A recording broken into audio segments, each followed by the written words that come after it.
All right, describe a few key writers of the 1920s we discussed in class yesterday and their forms of art and expression.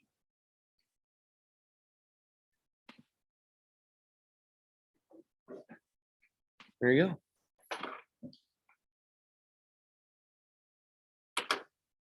What do you think of that bocce ball game yesterday, Kale? Wow, it was wild, wasn't it?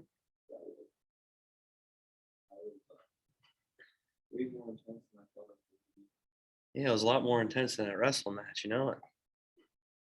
Man, man, oh days.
Hey, Angel. Is that a pass? Okay. Just let me get the attendance here once. Give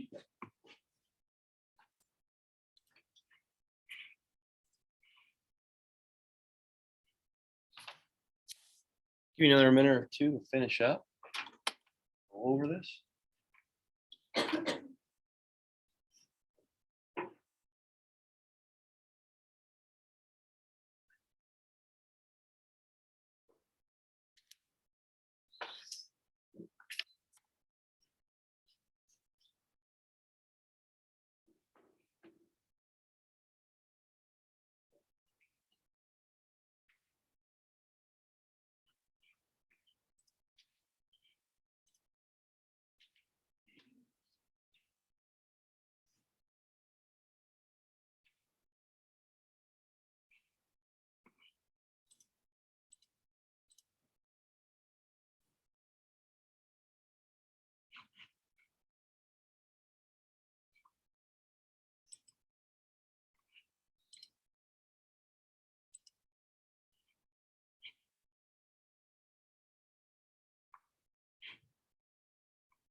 Hey, what's up? Bell ringer. Yep, you got that right.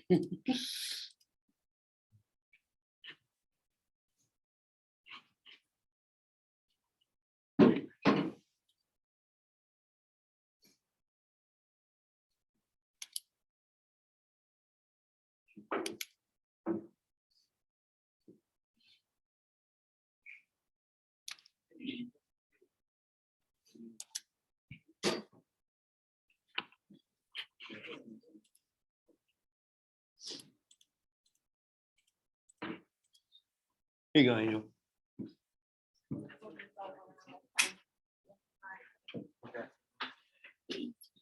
All right, so describe a few key writers in the 1920s we discussed yesterday in class. So who's one of them we mentioned? Who's one of them? Chloe, go ahead.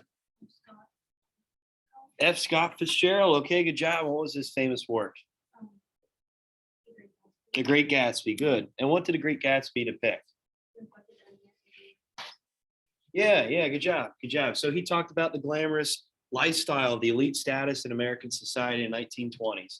And he was critiquing it. He was saying that this is a little bit ridiculous. How these people are spending all this money to just get together in these fancy bars, these fancy restaurants, these fancy balls, okay, these parties. Okay, they just couldn't believe, he couldn't believe that these people were indulging this type of behavior. It's like, oh, why can't they just use some of that cash for, I don't know, community efforts or to help benefit the community? And he just saw the lifestyle as just a little bit ridiculous, okay, as these people were just getting together for the heck of it. And today, I mean, we obviously get together for holidays and let's say big events and forms of entertainment. But in the 1920s, these elite people were just getting together almost, it seems, every week and almost every night. And the reason for it was because just really the wealth that was brought to the United States after World War One and through the 1920s. All right, so The Great Gatsby, good job, good job. And he talked about the emptiness of these people with all this money. Even though they had all this luxury, okay, could afford anything they wanted, they still were missing something. And a lot of that has to do with maybe stepping away from that fundamentalist values, these principles that for so long American society held on to. Right, so even with all that cash, they were still missing something. It's like they're trying to fill the void with just partying and affording all this materialistic lifestyle. All right, good. Anything else? Who else do we talk about? Who else?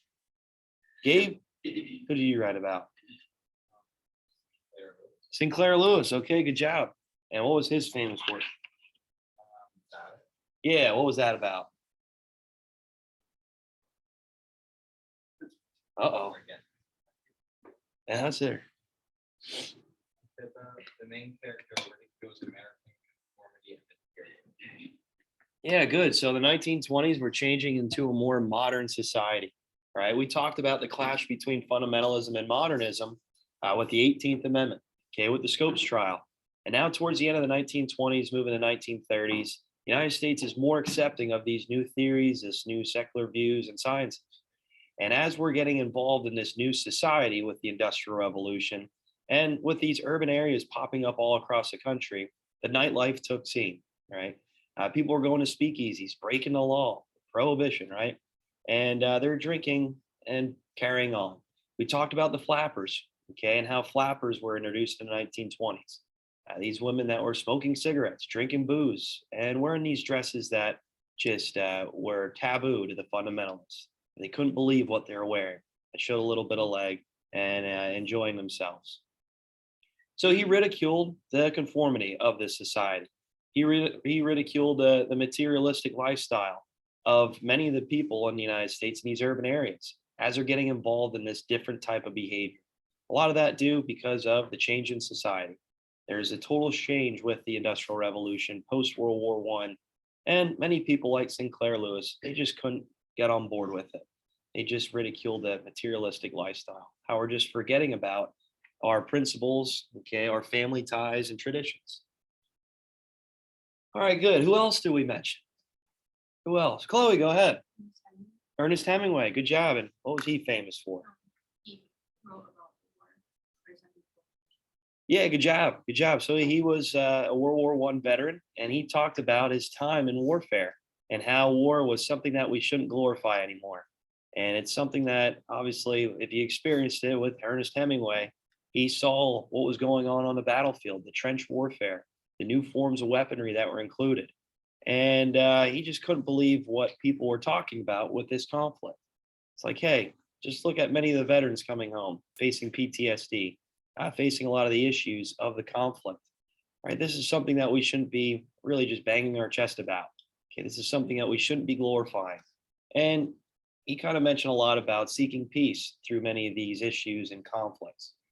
Okay, and I'm sure he wasn't a big fan of the United States maybe not joining the League of Nations. Obviously, okay, we talked about that towards the end of World War One, and he just mentioned a lot about how we shouldn't be glorifying warfare. All right, anybody else? I know we talked a little bit about the artwork in many of these cities. So these skyscrapers, the horizons of the skyscrapers, and many artists painting and depicting this new skyline in these urban areas. And the reason for it is because this has never been seen before in American society. You'd see paintings and artwork more in the rural areas, the rural settings, okay, with maybe the mountains, the valleys, which is beautiful, obviously. But now we have a new setting. Now we have urban areas, cities, and skyscrapers springing up all across the country. And many artists painted that, okay, and depicted what it looked like in many of these larger areas in the US. So showing a new form of beauty, right? Showing a new form of setting in the United States and talking about, in some cases, the loneliness of that society and how we're trying to fill the void with all these new forms of entertainment as we're shifting to a more modern view. All right. I think that's pretty much it, right? I think that's all we really talked about yesterday with artists and writers in the 1920s. Oh, Steamboat Willie. What do you guys think of Steamboat Willie? Kelly, you like it? Yeah? Eddie? You loved it? All right, good, good. Maybe you can see it on Disney Plus. I don't know if they have it on Disney Plus or not. That'd be pretty cool. All right. Terms for today. We're going to finish up. That's right. Finish up here with the Harlem Renaissance. Yep. Yep. So expect next week, maybe an exam on the Roaring Twenties. Huh? The Pop Darts. We'll see. We'll see. What's that? What's that? Jesus. Oh man. Is he in the room? Oh wow. Nice.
Hey, what's up?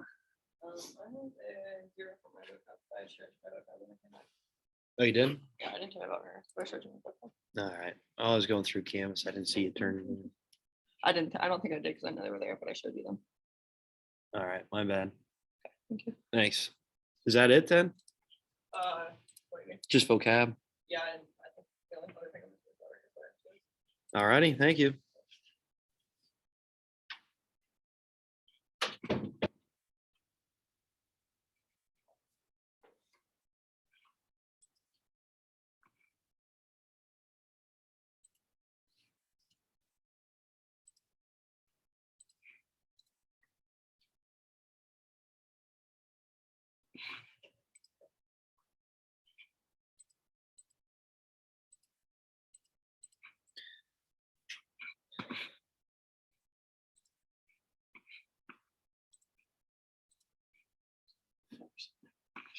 You need to go to the restroom.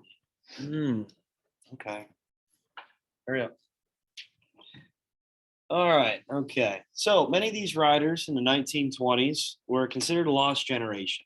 And the reason for it is because, like Ernest Hemingway and John Dos Passos, they described the United States changing in a way that they weren't accepted of. And a lot of that had to do with from fundamentalism to modernism.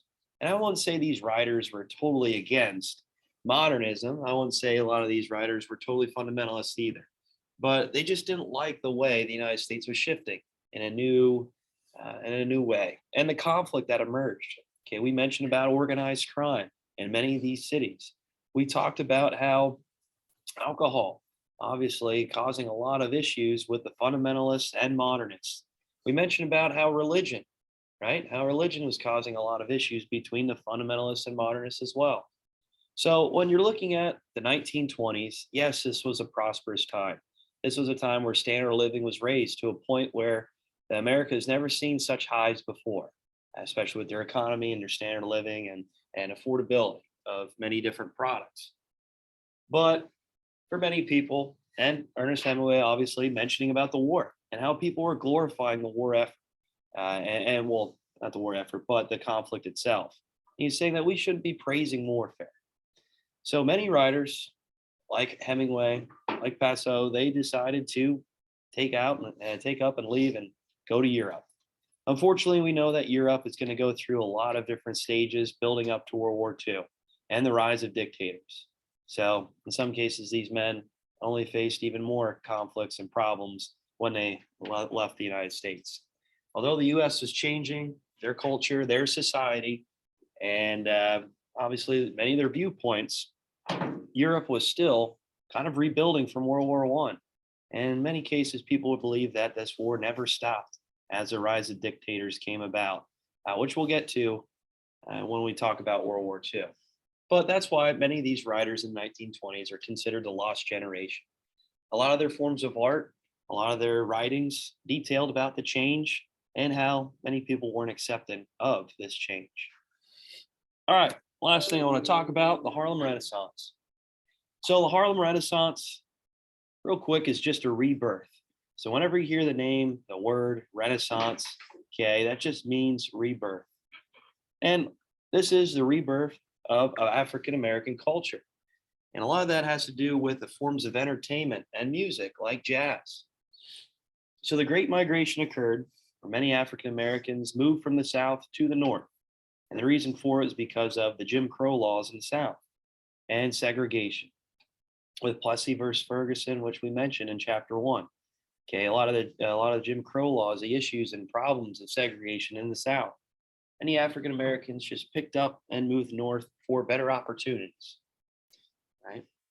And the Harlem Renaissance was a new way of really admiring the African American culture, especially with artwork and music. So by 1920, over 5 million of the nation's 12 million African Americans lived in cities. So we'll talk about Harlem today. So the Great Migration. I think that was one of your vocab terms, so I'm going to keep moving here. We talked about the NAACP already in chapter 1. So the National Advancement of Colored People. And this was headed by W.B. Du Bois, who was looking to help inspire movements within education. So W.B. Du Bois especially thought that education was going to bridge that gap and solve some of the issues with segregation in the South. And obviously in the North, there's still many issues occurring. So the NAACP, W.B. Du Bois, really looking for education to solve some of these issues and try to bring the country together.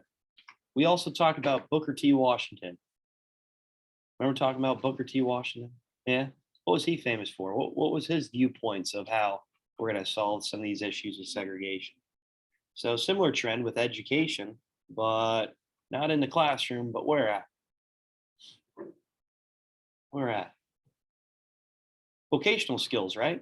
Yeah, you remember that chapter 1? Yeah, so vocational skills. So in the workplace, in the industries.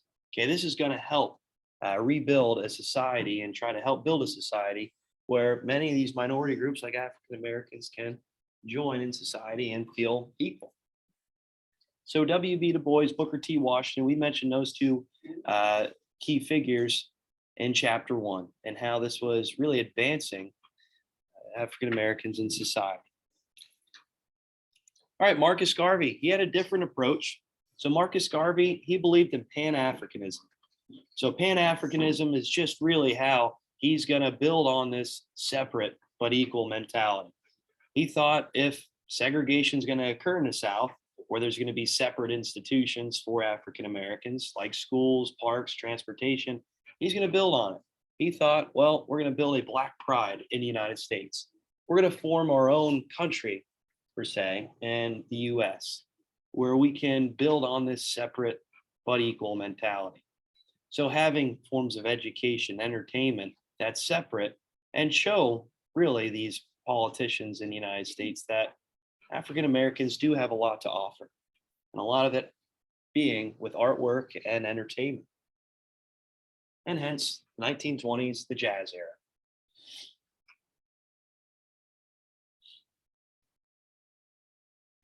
So Pan-Africanism.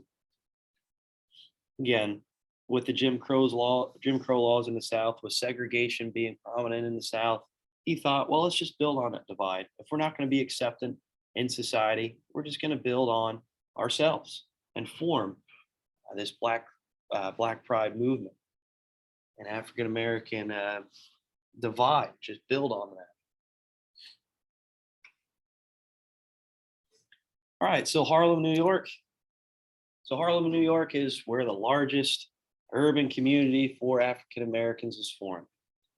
Has anybody ever been to Harlem?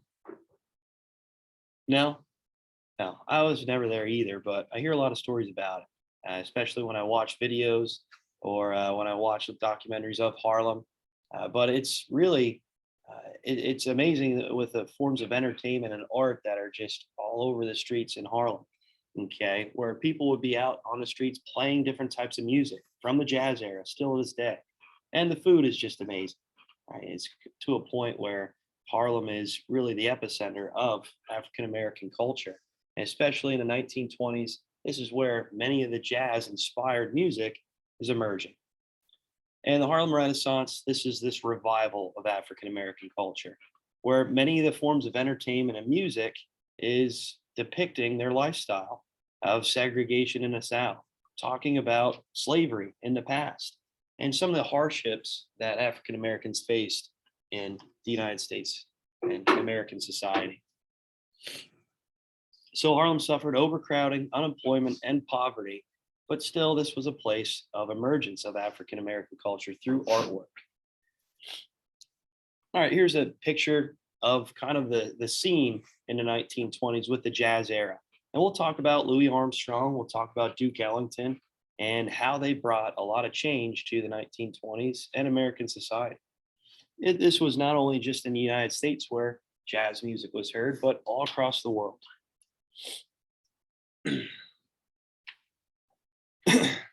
All right, so Claude McKay's poems express the pain of life in many of these urban areas that were forming and springing up through the Great Migration.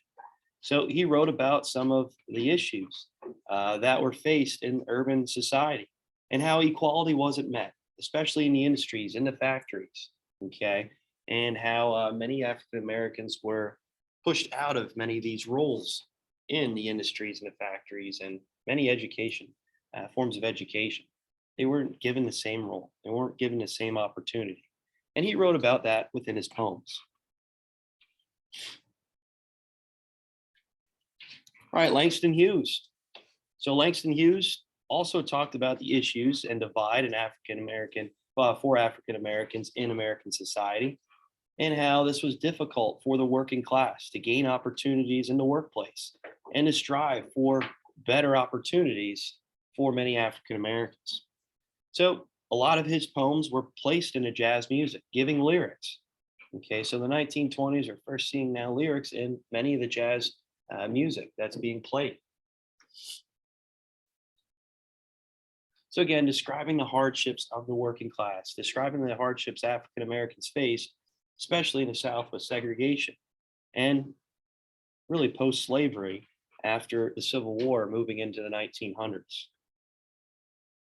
So Langston Hughes writing about the hardships, writing about the difficulties, difficult of African Americans. And today's genre of music, I mean, that's really all you hear is the hardships people face, whether it's adolescents, whether it's people that are facing problems, let's say out in the farm in the country music, or many rap music that's detailing about issues that they're facing in larger urban areas. All right, I'm going to go to, we'll get to, we go to Louis Armstrong, just because we're running low on time. So Louis Armstrong, I want to make sure you guys know this for the test. So Louis Armstrong was famous for his brass instruments and playing in many speakeasies and many balls and parties all across the United States in the 1920s. So I mentioned about how entertainment was taking hold in the 1920s, and especially in many of these speakeasies and luxury style of parties that many of the elite status were partaking in. And many of them wanted Louis Armstrong or Duke Ellington to play their famous music at their parties. So Armstrong is considered the most influential musician of the history of jazz. And so I'm sure maybe you've heard of his playing some of his music before. If you haven't, check it out. It's pretty amazing. But again, artwork, music, kind of bridging that gap and solving some of the issues of that divide of segregation in society. In the 1920s with the Harlem Renaissance, Louis Armstrong was one of the biggest key figures. Another key figure, music, Duke Ellington. I'm sure you guys watch Big Mouth, his ghost, right? Duke Ellington's ghost. But Duke Ellington, he was famous for the piano and adding the piano to jazz music. He was one of the greatest composers of the time. And again, favored for adding the piano to brass instruments, adding it to the entertainment factor of the 1920s with Louis Armstrong. And he played in many speakeasies, many clubs, and large balls and parties that the elite would have in the 1920s. So Duke Ellington, adding the piano, the jazz music. All right, last person I want to talk about, Bessie Smith. So Bessie Smith was known for really her singing. So adding a voice to jazz music, okay? And again, offered to come to many clubs, speakeasies, and parties all across the United States in these urban areas because how famed she really was. And she was the highest paid Black artist in the world. Like I mentioned, jazz music just wasn't played in the United States. This was played also in Europe, okay, and many of these Western countries. And how this was something that was revolutionizing the way music and artwork was looked at.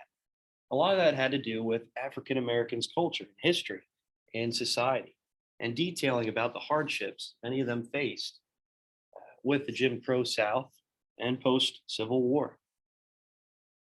So the Harlem Renaissance was a rebirth of African American culture in our society and a new way of looking at it, and kind of stepping away from some of the hardships obviously they faced, but detailing about that in their artwork. All right, is there any questions on Langston Hughes, on Louis Armstrong, Duke Ellington, Bessie Smith, the Harlem Renaissance? Okay. So I got a video for you today. How about we save it till tomorrow? I'll give you some time. How about that?